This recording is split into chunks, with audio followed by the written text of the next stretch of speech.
explain what you're doing?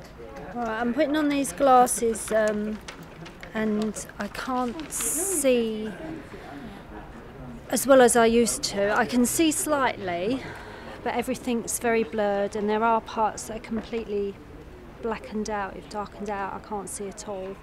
It's like looking through a very, very dirty net curtain. My name's Carol MacArthur and I work here at the Southend Library in Essex. I'm an assistant library manager.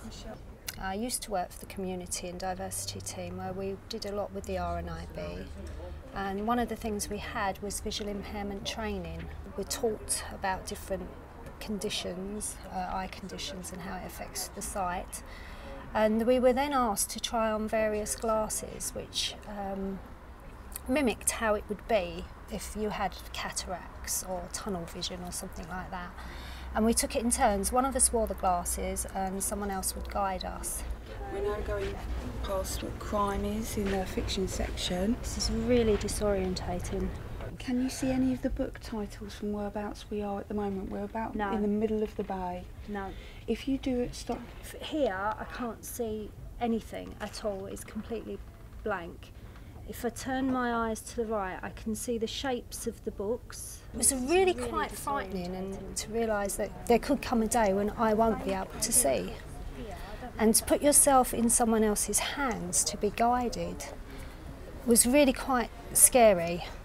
You would have to trust that person, and it was awful really, yes. Every step was a step into the unknown, and I found myself feeling quite frightened and quite vulnerable.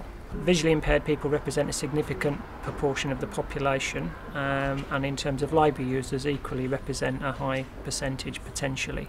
So it was about how staff would engage with customers when they came through the front door for the first time.